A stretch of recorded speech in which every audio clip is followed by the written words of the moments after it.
Willie wants to know whether Miami's going to beat Texas A&M this year. I'm of two minds. This is an early statement win for Cristobal, who had several statement wins, including in Columbus when he coached Oregon. So it is not outside the realm of possibility that he gets this team. Now, everybody thought that year that the Ducks went into the horseshoe that they were going to lose because they were a little overmatched. 15-point underdog. That's what I'm saying. And then they had that performance. Everybody thought. I'm not saying that it was wrong. I'm saying everybody thought they were going to go and lose, but they made it happen, right? So it stands to reason. Then you can say, okay, cool. In a similar state, Miami being an early. I saw some websites said that Miami is like a touchdown underdog at least in College Station. I mean, super early, like it's May. You know what I mean? The line will definitely move. It's not going to be the official line, but in a situation where most people think that they will lose, and a team that has it's similar talent, but like the young talent. I mean, A&M just had one of the great recruiting classes of all time that they just paid for. That Miami will go and lose, but then you can say, okay, similarly to the trip that Oregon took to the horseshoe, you win. Ronan says it's 9 points at present. Okay, so more than a touchdown, almost approaching 1.5.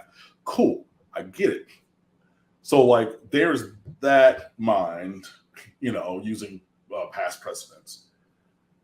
I'm of the other, and as well, Texas A&M, though they have all that talent, does not have a quarterback worth a damn.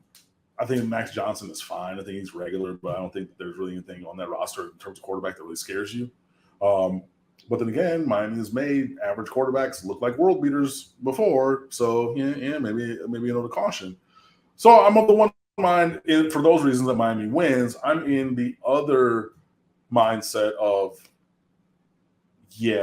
it's just that's a bridge too far. We need another mango season.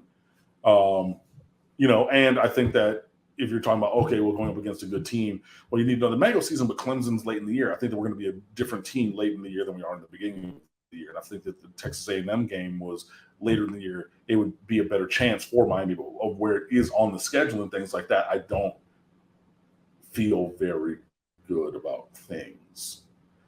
So I'm of two minds there. I'm not sure which one will win out. I'm not putting an official prediction, but as I continue to think and evaluate things, that's where my mind is going into the summer. I've given you the reasons for optimism.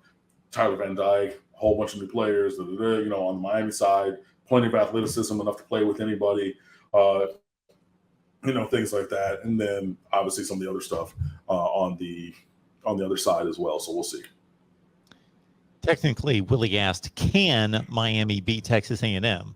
The answer to that question is absolutely they can. Absolutely, right. They can.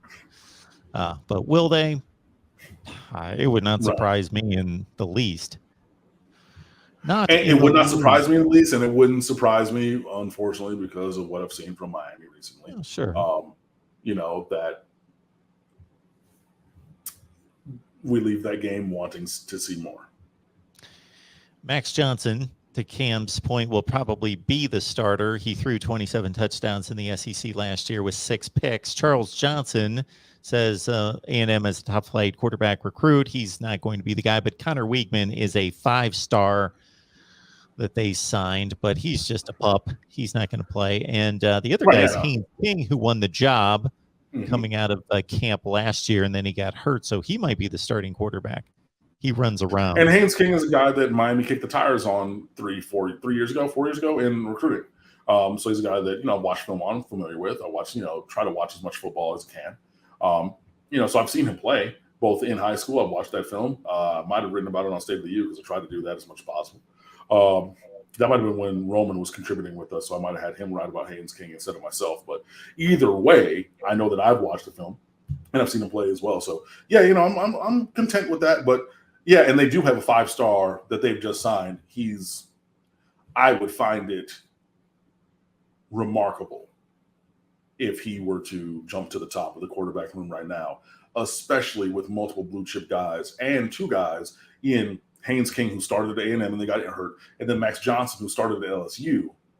So 2 guys who started in the SEC West, and then a true freshman comes in and usurps both of them. I would find that to be fantastical.